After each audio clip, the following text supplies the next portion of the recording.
OVNI.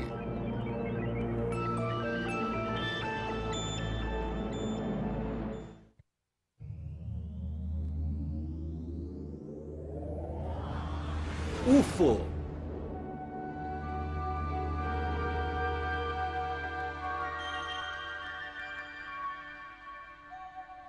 Alto segredo.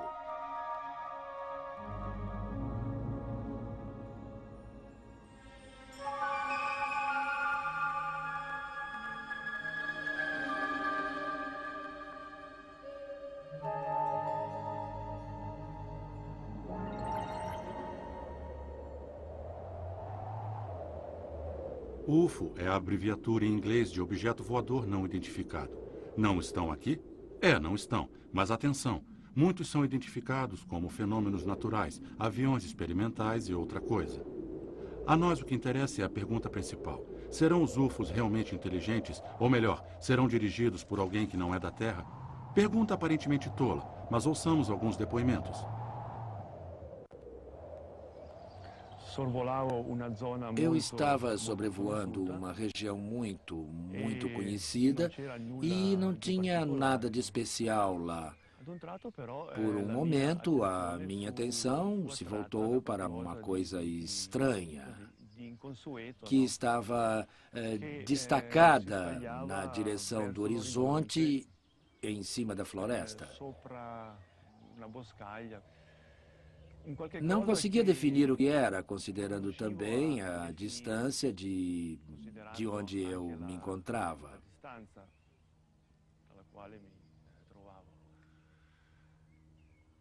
Eu estava a uns 2.000 metros de altitude. Quanto mais me aproximava, mais indefinido o objeto ficava. Na hora eu pensei que era um monomotor ou um helicóptero com avarias, mas logo vi que não era nada disso.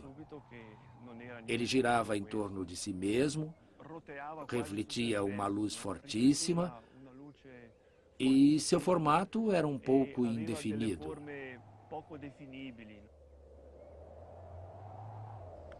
O objeto refletia uma luz do tipo halógena muito forte, que chegava a ofuscar a vista. Quando eu estava a uns 300 ou 400 metros dele, ele desapareceu de uma maneira impressionante. Tão veloz que eu só pude acompanhar com os olhos. Tinha um formato de um semicírculo com pêndulos. 3, 4 pêndulos nas laterais. Talvez tinha 5, 6 ou até 10 metros de diâmetro, de cor azul acinzentada, cor de chumbo. Mas foi rápido, muito rápido.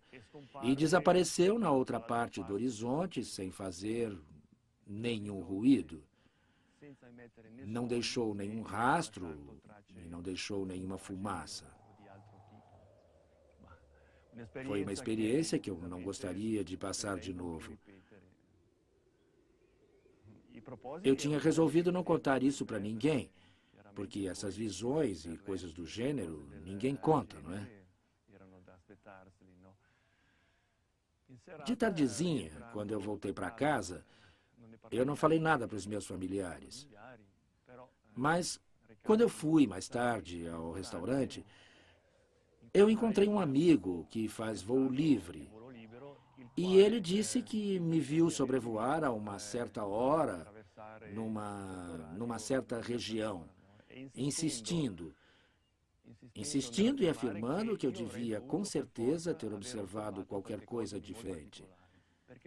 Porque quando ele estava atravessando o rio e olhando para o alto, ele viu num certo momento uma coisa indefinida que aparecia no céu e que depois sumia do seu ângulo de visibilidade. Até que numa hora eu resolvi comentar com ele aquilo que eu tinha visto. Uma experiência extraordinária confirmada por uma segunda testemunha. Uma experiência similar à de milhares de outras. Uma luz de tipo estranha, violentíssima, de onde aparece uma meia esfera ou disco que vai embora em altíssima velocidade.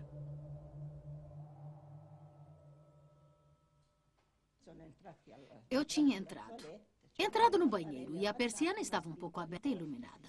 Eu vi uma faixa sobre um prato e isso me deixou curiosa. Daí abri a persiana e foi quando eu vi suspenso em cima de uma casa algo muito reluzente. Mas eu não saberia definir o que era. O que posso dizer? Eu não sei, porque tinha uma base branca, prateada e muito brilhante. Chegava a ofuscar os olhos. Era reclinado, um pouco na lateral e meio arredondado, com uma faixa rosa do lado direito e outra azul no esquerdo. E tinha o formato de um triângulo, um risco na parte de cima. Acho que dentro era cinza, só que estas faixas que se encontravam na sua extensão quase cobriam essa cor acidentada. Tinha alguma coisa de sólido? Sim. Olha, eu tinha a impressão de que aquela coisa era cinza. Só dava para perceber isso quando as faixas se dilatavam. Eu tenho que ressaltar que era silencioso. É só uma coisa. Eu estava controlando a hora com o relógio. E notei que os ponteiros estavam marcando 3 horas. Mais precisamente 3h15. Só que, para mim, eu achava que era no máximo 1h45. Mas houve um espaço de 1h30 que não entendo como passou sem que eu notasse. Eu não consigo imaginar como foi. Eu não me lembro do que aconteceu. A única coisa que posso falar é que na manhã seguinte, a minha amiga me disse: tem um pontinho estranho aí no lado esquerdo da sua testa. O que você fez? Você bateu com a cabeça? Eu disse: não bati com a cabeça. Eu não fiz nada. Mas depois, quando fui ver, tinha uma sarda bem pequena, muito pequena, e depois ela aumentou. Pois bem, avistamento, ausência temporária, um sinal no céu. Um rapto, talvez? Um caso misterioso, mas ainda assim muito parecido a de milhares de outros. Estivemos com testemunhas. Outras pessoas disseram que presenciaram a mesma coisa que eu. Os funcionários que trabalhavam no aeroporto viram e acho que um piloto também, mas ninguém sabia o que era. Depois de alguns dias foram até a Polícia Federal para se informarem e eles disseram que não iam fazer nada.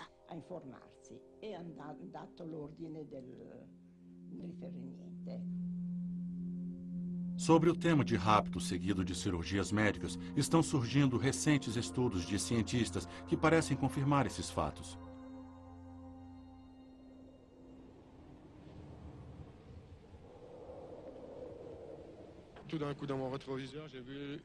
De repente, vi uma luz vermelha do tamanho de uma bolinha de ping-pong pelo espelho retrovisor, parada a cerca de 1,5 metro de mim. Tinha uns 10 ou 15 centímetros. De repente, começou a oscilar da esquerda para a direita, daí para o lado esquerdo do carro e depois para a direita. Ficou tudo vermelho, inclusive dentro do carro. Depois, na altura daquela rocha, que dá para ver ali embaixo do lado direito da estrada, o carro foi erguido. Antes de desmaiar, ainda vi uma bolinha vermelha saltitando no banco traseiro. Depois, uns 30 metros daquele edifício ali embaixo, ficou como um resplendor branco e me vi de novo na estrada.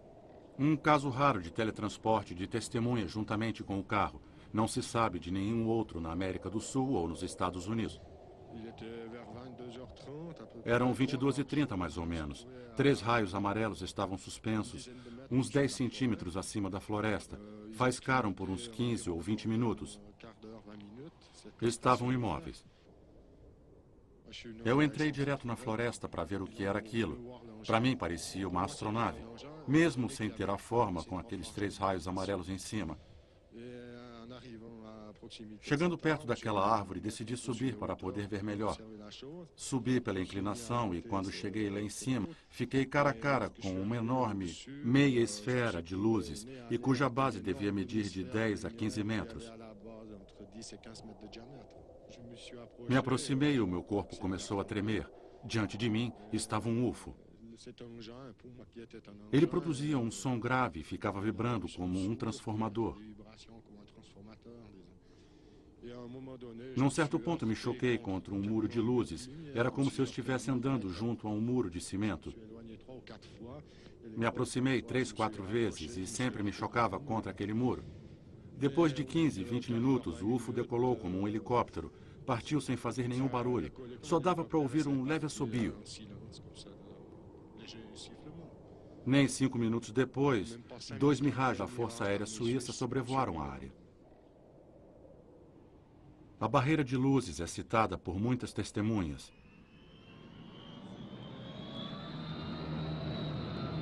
Nesse ponto, a pergunta vem espontaneamente. O que os profissionais do céu observaram? Isto é, os pilotos comerciais, com tantos anos de voo, treinamento contínuo e sob cuidados médicos constantes.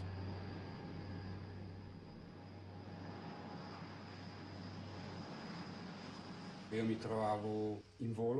estava sobrevoando os Alpes, precisamente na região de Biasca, a 5.000 metros de altitude, quando eu vi uma luz vindo da direção norte, na região de Saint-Gothard e Passasusten, mais ou menos na mesma altitude que eu. A luz estava um pouco distante. Depois eu perdi o campo de vista e não consegui ver mais nada. No mesmo momento, um outro piloto que estava voando e que se encontrava sobre os Alpes Bernese e sobrevoava em direção leste, ele perguntou à torre de controle se tinha um objeto na região, bem na região onde eu vi aquela luz. Um objeto que, quando ele ligou para a torre de controle, o objeto não estava mais lá. Depois disso, o piloto proveniente dos Alpes Bernese disse ter visto uma forma estranha não identificada.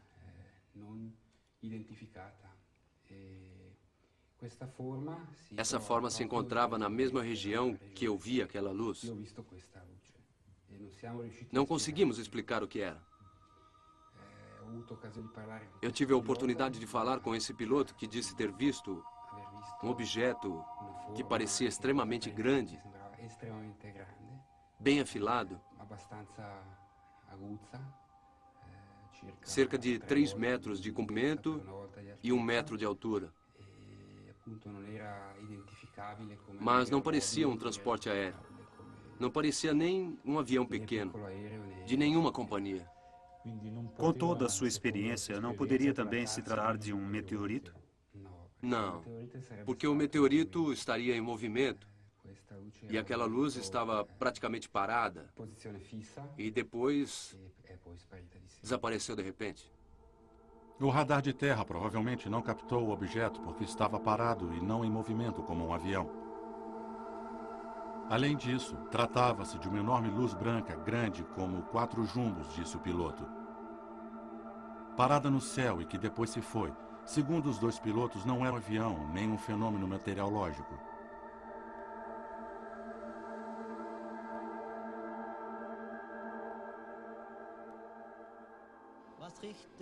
A estação de radar de Maastricht disse que o UFO partiu na direção norte e que voltou a uma velocidade de 7 a 9 mil quilômetros por hora, velocíssimo. Por fim, estabilizou a uns 5 quilômetros à nossa direita e a 45 graus, uns 5 quilômetros de distância.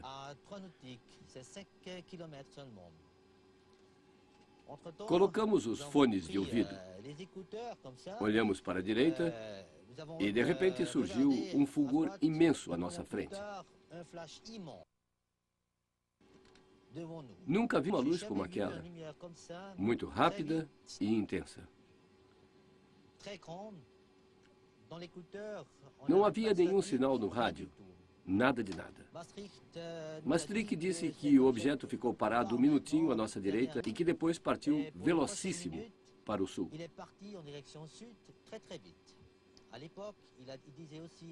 Viajava a uma velocidade de 4 a 5 vezes a velocidade do som.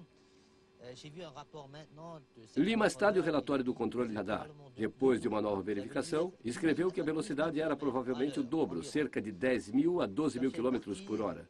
Esse objeto partiu na direção sul, voltou e foi embora de novo. Parecia que estava brincando de esconde-esconde com a gente.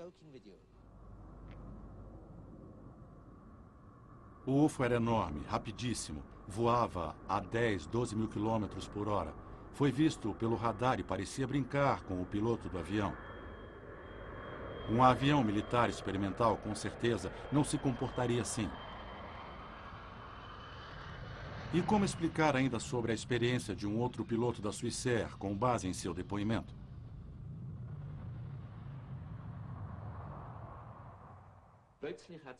Repentinamente, o objeto, que há pouco voava ao nosso lado, virou e depois a uma tremenda velocidade desapareceu, girando a 90 graus. Acho que, neste caso, pode-se descartar uma explicação física do fenômeno, porque o movimento daquele objeto não tinha nada a ver com nenhum objeto voador conhecido.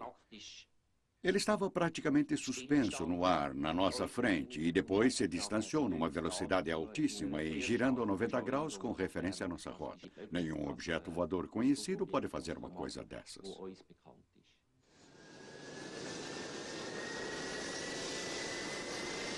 Muitos pilotos são reticentes quando falam de seus avistamentos de UFOs.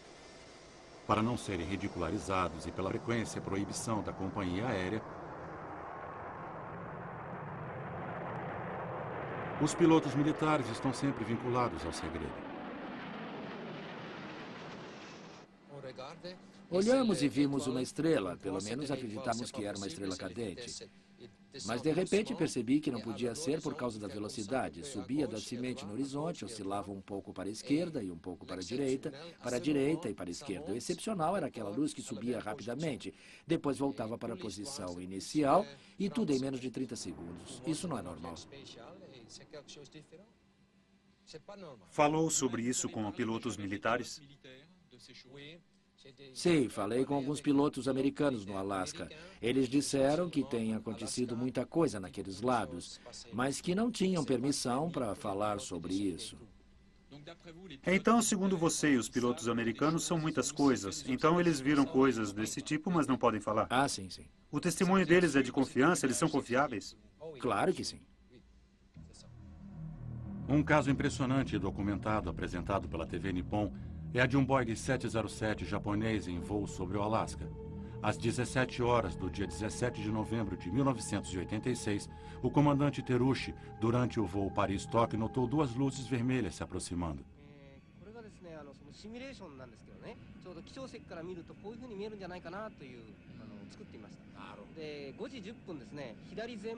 A torre de controle de Anchorage não assinala nada.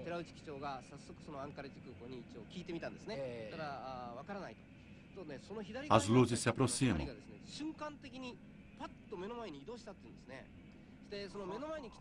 Os três pilotos sentem uma onda de calor.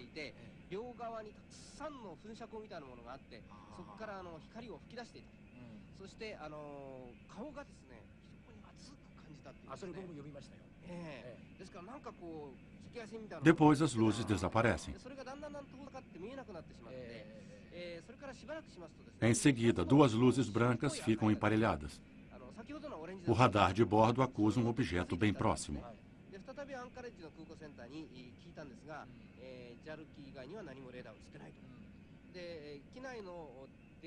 O objeto acompanha o avião na direção de Fairbanks. Graças ao contraste das luzes da cidade, a tripulação conseguiu ver o objeto. Não acreditaram nos próprios olhos. Era cerca de 30 a 40 vezes maior que o Boeing 707. Procurando se livrar, o Boeing faz um giro completo.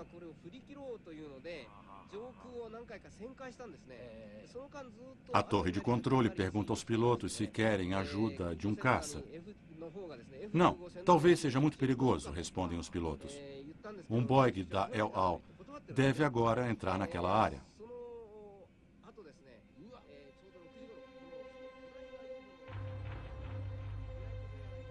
Por volta das 18 horas, o objeto desaparece. O avistamento durou 1 hora. Estes desenhos são do comandante Terushi. Com sua tripulação, ele viu um enorme objeto não identificado, inteligente, isto é, dirigido e com total possibilidade de não ser terrestre. Existem muitos outros testemunhos, através de fotos e filmagens documentado, o avistamento de UFOs.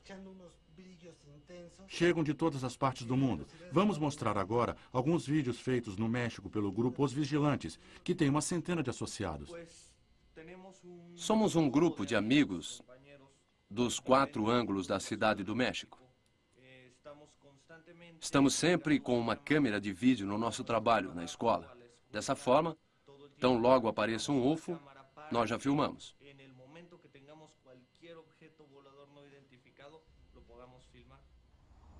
As filmagens são examinadas pelo Instituto de Informática da Universidade Sol da Cidade do México.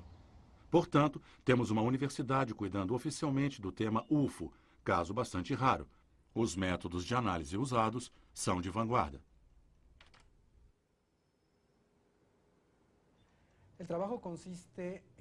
O nosso trabalho consiste em verificar que não são montagens fotográficas e detalhes dos vídeos que possam levantar dúvidas de sua autenticidade.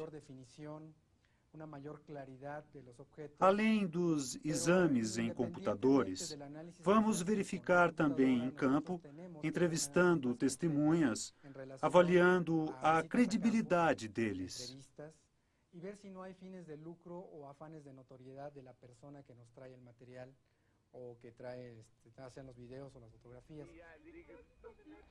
Aqui um vídeo de 1991, no dia do eclipse total do Sol. A câmera enquadra o objeto no céu e depois sobe para poder em seguida confirmar a posição e a distância do UFO.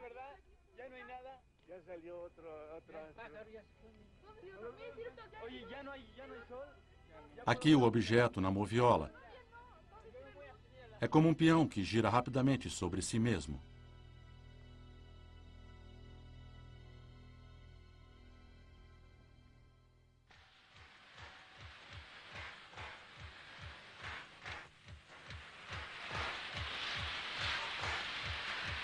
Agora um outro UFO no céu.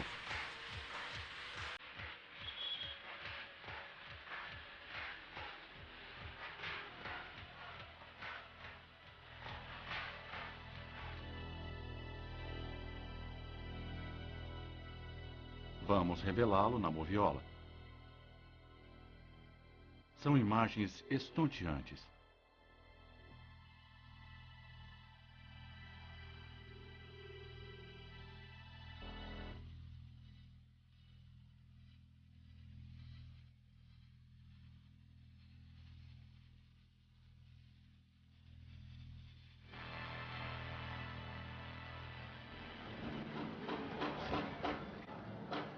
Em 1992, um UFO se desloca no céu.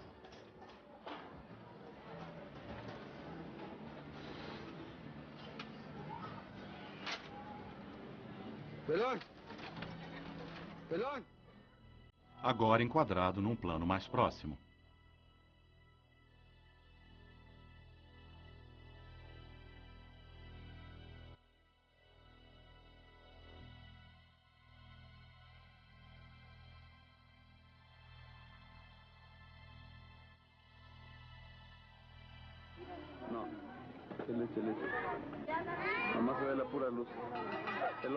Em 1994, um outro UFO no céu, desta vez numa província mexicana.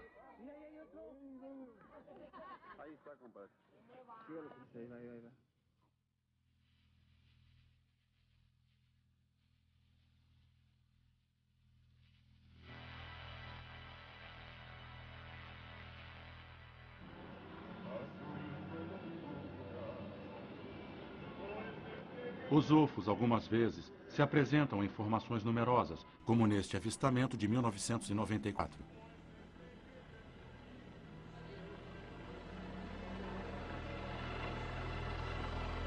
Os documentos são autênticos? Foram verificados pelo professor Quezada. Além do mais, é difícil pensar na falsificação de centenas de vídeos feitos pelos vigilantes. Seria uma conspiração caríssima e a troco do quê?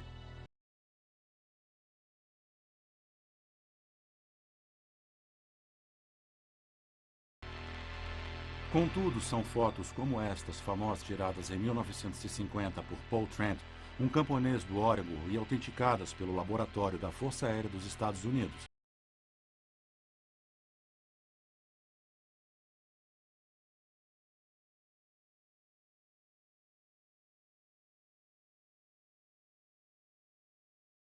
Estas duas fotos são de 1972, tiradas no Novo México, próximo à base atômica de Manzano. Os UFOs são avistados também sobre objetos atômicos. E esta é uma série clamorosa de fotos de 1987, tiradas pelo casal Walters na região do Golfo Breeze, Estados Unidos. O mesmo objeto foi fotografado por uma outra pessoa e foi dito que se tratava de falsificação. Mas um militar americano especialista, depois de uma perícia, confirmou a autenticidade do material. Acredito que pode ser verdadeiro. Eu não consigo pensar que o Sr. Walters pudesse ter falsificado a foto. Além do mais, haviam muitas outras testemunhas que confirmaram o fato. Seria o caso, então, de uma enorme conspiração. As pessoas viram alguma coisa e ele havia fotografado. De qualquer forma, foto e a minha conclusão é que o que se viu é verdadeiro. É importante dizer que os UFOs foram filmados em vários países.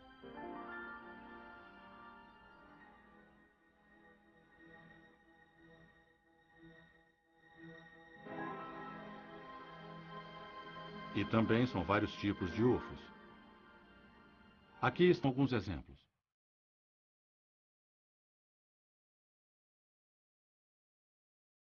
Com relação à veracidade do fenômeno UFO, um outro elemento também foi estudado: as marcas deixadas no solo em caso de aterrissagem.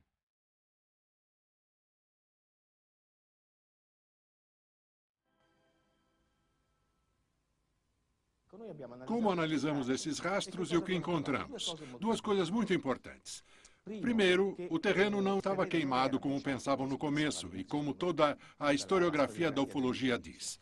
Mas, na realidade, uma fonte forte de micro-ondas passou por ele.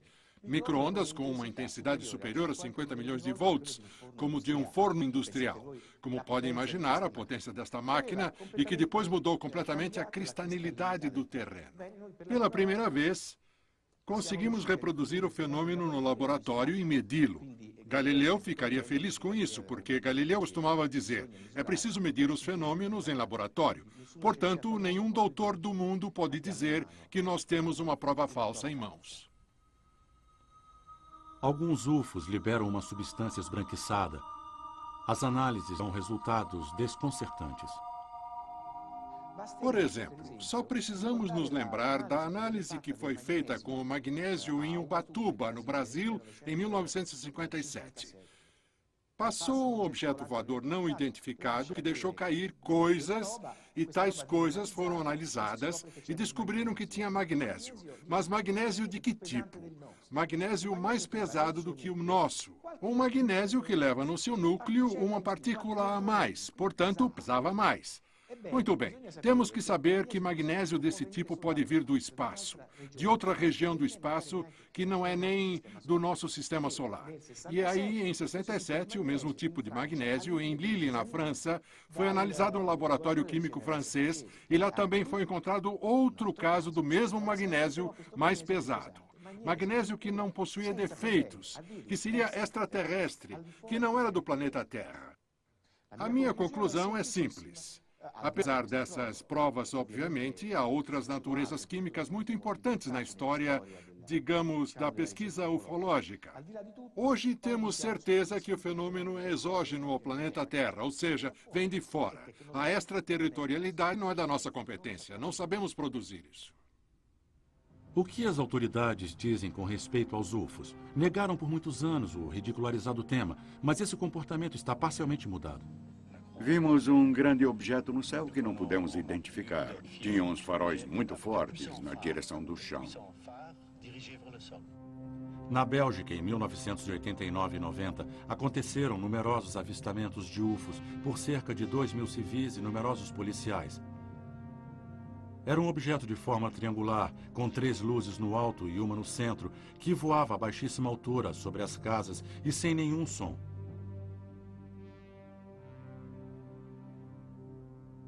Esta é uma foto do objeto submetida à análise termográfica.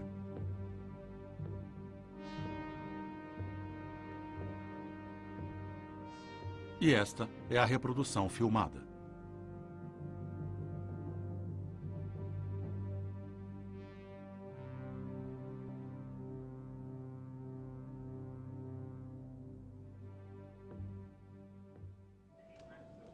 A Força Aérea Militar belga aceitou colaborar oficialmente no estudo do caso. Depois que os seus radares de terra revelaram a presença do objeto, alguns caças procuraram interceptá-lo sem sucesso, pois o avião fazia manobras impossíveis.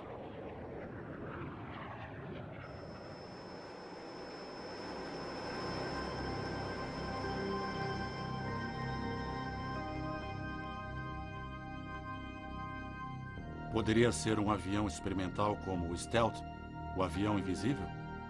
O governo dos Estados Unidos desmentiu esta possibilidade. O Stealth é barulhento e, além disso, por que um avião experimental estrangeiro voaria sobre uma região densamente povoada e a baixíssima altitude?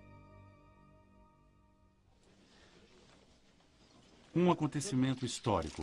O chefe da Força Aérea belga, General Charles de Gaulle, em 18 de dezembro de 1989, confirma a interceptação de alguns UFOs em uma reunião com a imprensa.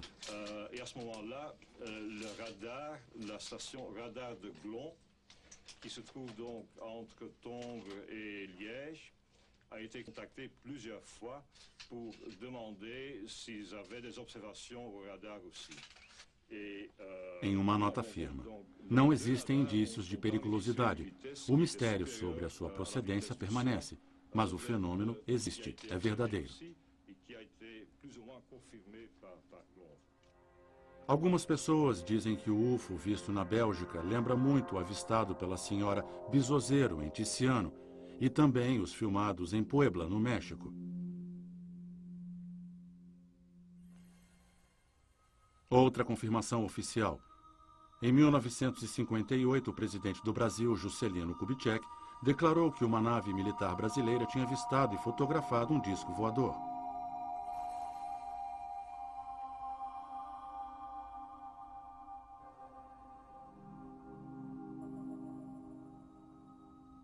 Estes são os documentos.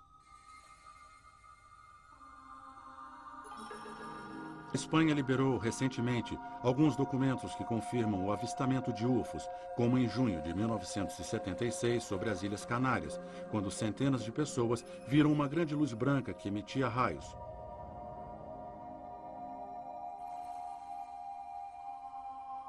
O relatório do comandante militar local.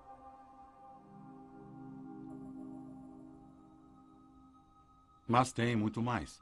Nas mesmas circunstâncias, dizem sempre os documentos oficiais, algumas pessoas afirmam ter visto humanoides nos UFOs depois de aterrissados. Ainda da Espanha, um disco luminosíssimo foi visto saindo do mar. Um avistamento semelhante é observado na Itália. Em 14 de novembro de 1978, os 3 pilotos de um Super Caravelle espanhol em voo sobre Valência veem 3 luzes vermelhas aproximando-se em rota de colisão e que depois pareciam brincar com o avião. O Caravelle executa um pouso de emergência em Valência. Aviões de caça militar alçam voo e observam os objetos sem conseguir alcançá-los. Em 1975, sobre a base militar de Bardenas Reales, próximo a Navarra, um UFO foi visto em baixa altitude. E dizer que até 1990 o governo espanhol sempre negou a existência de um dossiê UFO. O mesmo vale para a Inglaterra, mas antes dos anos 90 já haviam declarações esporádicas, como a do general Lord Dowding, de 1954, segundo a qual, já naquela época, eram conhecidos 10.000 apontamentos de UFOs e que os UFOs eram com certeza de origem extraterrestre. Em 1954, o piloto da RAF, Saladin, quase entrou em colisão com alguns UFOs. Este é o desenho feito por Saladin. O chefe da Secretaria da Defesa, Ralph Noyer, diz ter visto, em 1964, imagens filmadas de UFOs, portanto, os militares sabiam. Em 1978, o policial Tony Dodd e um colega veem um UFO. Em 1980 é a vez do policial Alan Godfrey. Como já foi dito, até os anos 90 não haviam declarações oficiais. É tudo segredo de Estado. Depois surgem alguns admitidos, quase marginais. O segredo de Estado se despede de todos, até os mais altos níveis. Mesmo o almirante Hugh Norton, chefe da defesa, declarou ter sido mantido na ignorância da existência de um departamento dedicado especialmente aos estudos UFOs, em conjunto com os Estados Unidos. Eis aqui um caso excepcional, sempre na Inglaterra, em 1980. Na orla da base americana de Woodbridge foi observado o pouso de um UFO, provavelmente avariado. Patrulhas militares que se reportaram ao posto descreveram o objeto como metálico, pousado sobre 3 pés, emitindo uma forte luz branca. Quando se aproximaram, os motores dos carros morreram e o contato por rádio foi interrompido. Não é ficção científica. Este episódio está confirmado neste documento oficial do subcomandante da base, Tenente-Coronel Charles Halt. Aqui pode-se ler também que no dia seguinte foram encontradas marcas deixadas pelo objeto no terreno. Mas tem mais. Segundo os soldados da patrulha, 3 humanoides desceram do UFO. 1 metro de altura, testa grande, macacão prateado. O comandante da base, General Gordon Williams, comunicou-se por telepatia e mímica com eles. O encontro entre eles não foi confirmado oficialmente.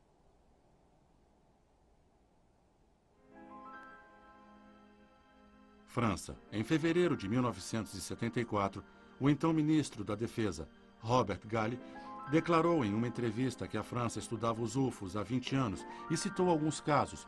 Foram publicados também os resultados de estudos oficiais, como aquele sobre as marcas deixadas por 2 UFOs no sul da França em 1975 e 81. Foi declarado que o fenômeno físico existe. A sua proveniência, forma de deslocamento e comportamento fogem à compreensão humana, mencionado também pelo professor Malanga da Universidade de Pisa. A França bloqueou todas as informações.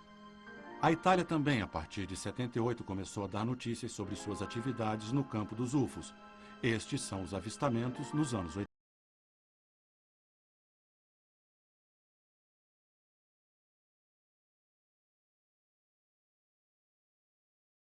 Com os UFOs.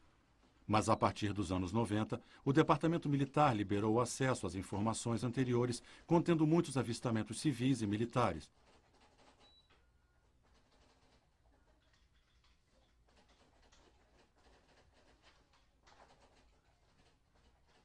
Existem, porém, 2 interessantes relatórios dos radares militares que mostram que em 2 de agosto de 1993, às 23 horas e durante 1 hora, foi localizado um UFO.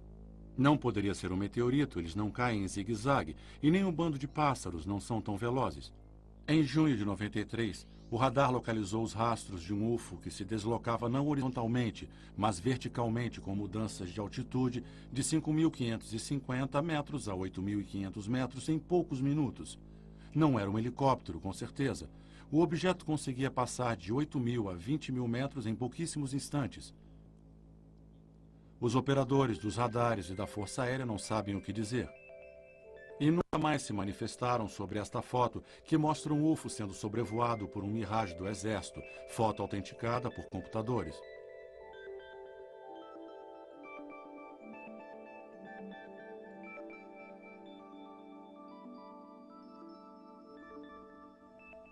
União Soviética.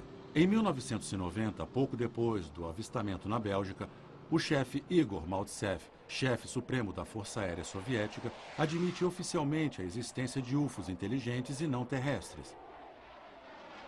Disse que alguns MiGs haviam observado um disco de 100 a 200 metros de distância, capaz de ficar parado no ar e de executar evoluções extraordinárias.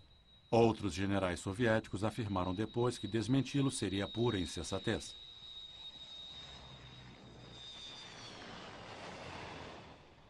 Em 1991, foram liberados alguns documentos da KGB.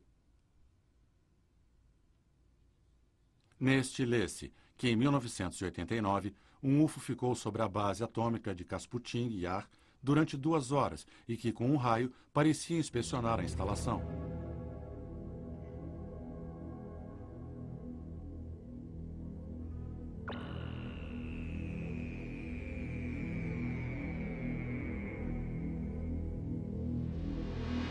Outra fonte informou que, em 1990, um UFO triangular aterrissou próximo à estação de radar Kuibychev e destruiu a instalação com alguns fachos de luz.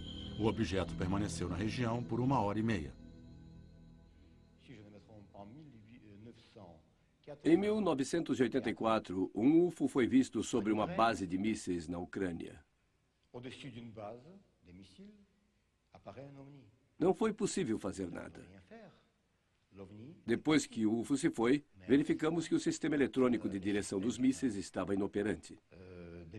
Foi necessário refazer toda a programação.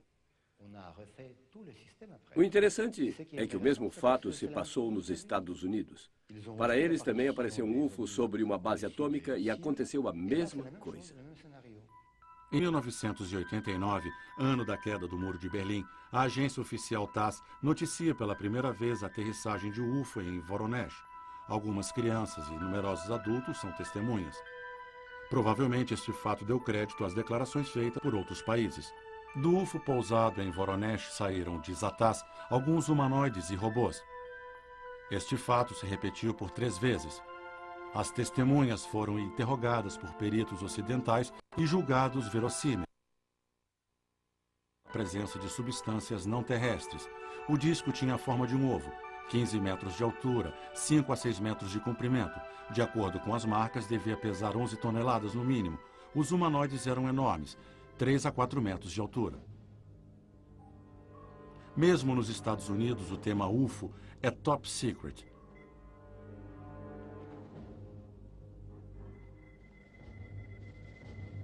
Ainda é, mas qualquer vazamento é protegido pela Lei sobre a Liberdade de Informação de 1970, defendida pelo presidente Carter, que, em 69, quando era governador, avistou um UFO como descrito neste documento. A lei permite o acesso a documentos secretos, desde que não comprometam a segurança nacional.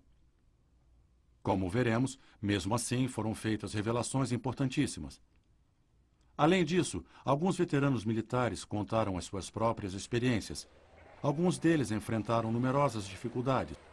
Tentaram desacreditá-los. Foi o caso do tenente-coronel Wendell Steves. Em 1947, foi transferido da base de Roosevelt, Novo México, onde cuidava de aviões inimigos capturados, para o Alasca, como responsável por uma esquadrilha encarregada de fazer o levantamento daquela região. Desde logo ficou claro a Stevens que sua verdadeira missão era fotografar os UFOs avistados naqueles céus.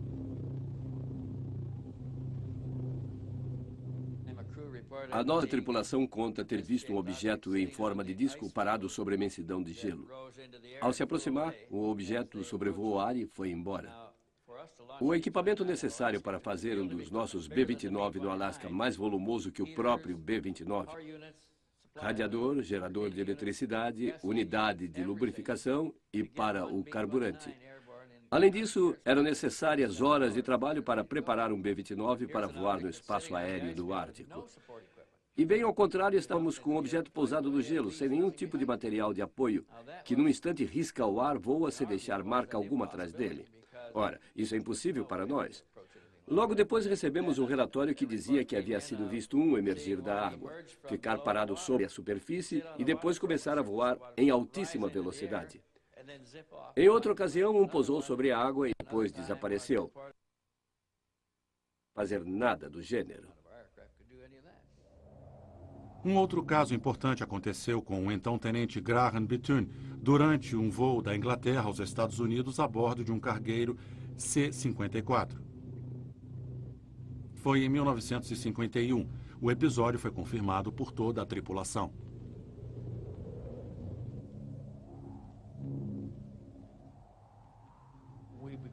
Repentinamente avistamos as luzes. Era uma espécie de desenho luminoso sobre a água, bem sobre a água.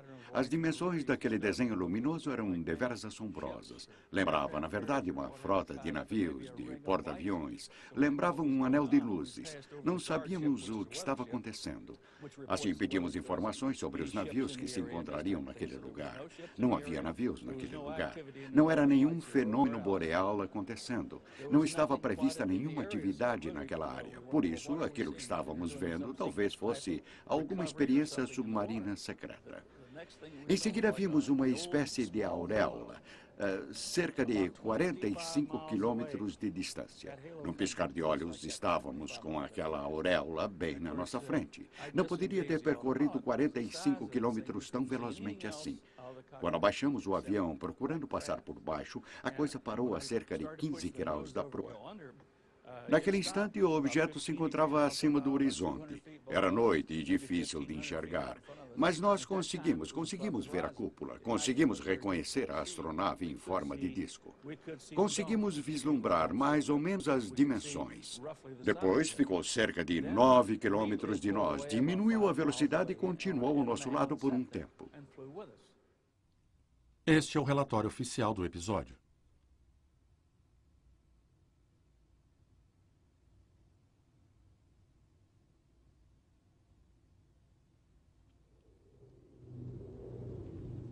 Em 1954, outro caso com o piloto militar Mel Noel, que fazia parte de uma esquadrilha encarregada das filmagens de UFOs nos céus dos Estados Unidos. Como treinamento, foram mostradas fotos e filmes de UFOs na base.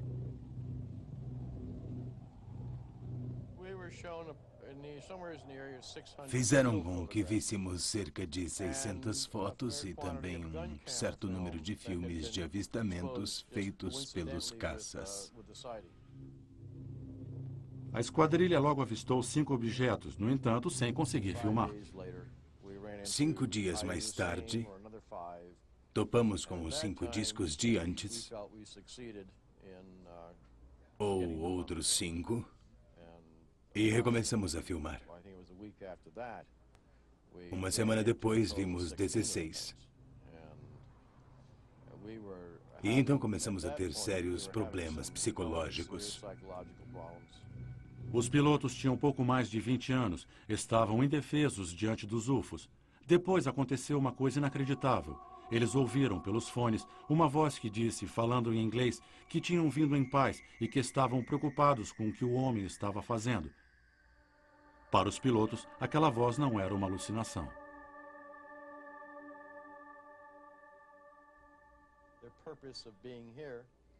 Tinham vindo na Terra para nos prevenir de um certo tipo de tendência perigosa. Se referiam ao desenvolvimento atômico, às perigosas conexões e que poderiam se agravar.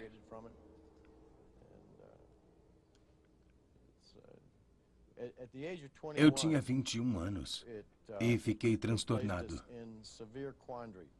Nos perguntávamos se estávamos sãos mentalmente e o que seria aquela experiência tão estranha. Não foi divertido, não foi nada divertido. Eis mais alguns documentos oficiais americanos agora liberados. O general Nathan Twining preparou um estudo sobre os UFOs em 1947, endereçado ao general da Brigada do Pentágono, George Shulgin. Ele declarava que, baseando-se no material disponível, o fenômeno UFO é real, que os objetos têm capacidade de voo extraordinária, executando manobras evasivas e que isso leva a pensar, evidentemente, em um condutor.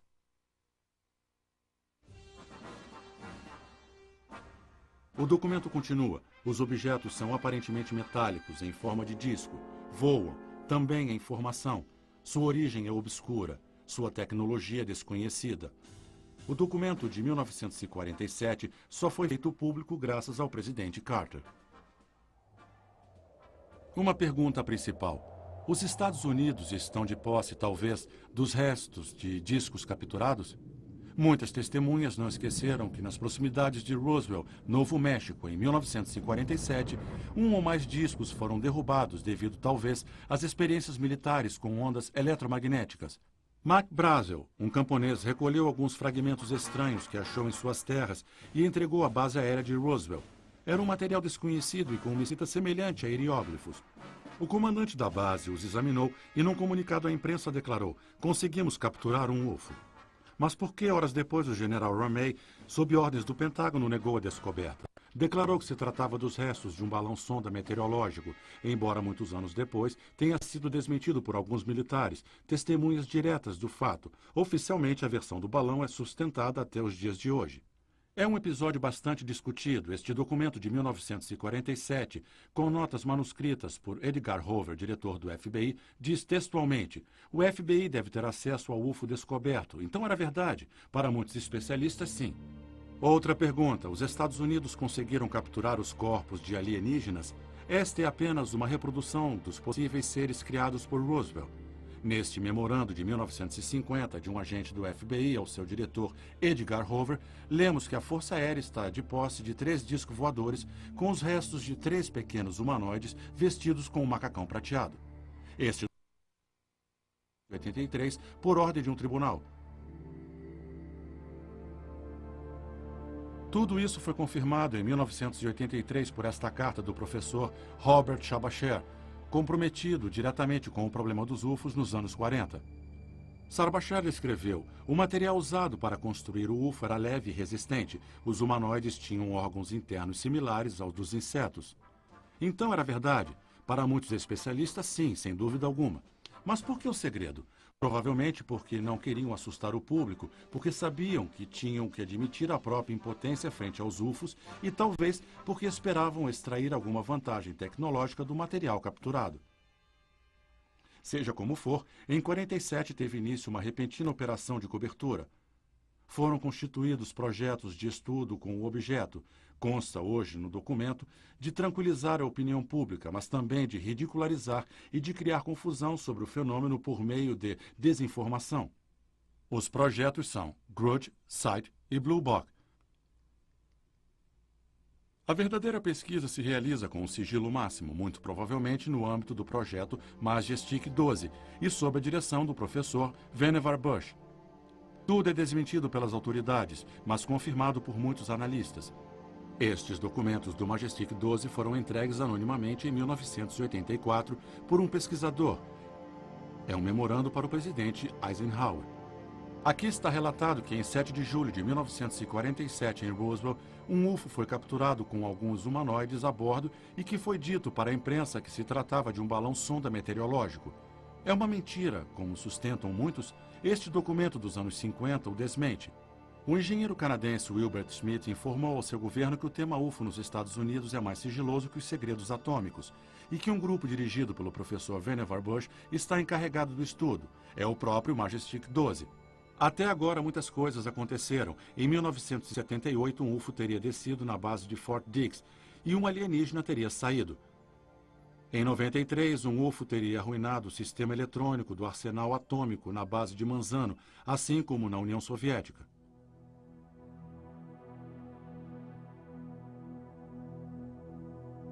Com esta espetacular reprise do vídeo de um UFO, vê-se muito bem a parte inferior. Concluímos esta primeira alfinetada. Por tudo que vimos e ouvimos, os UFOs são inteligentes, são dirigidos por alguém que não pertence à Terra. Trata-se de um fenômeno real.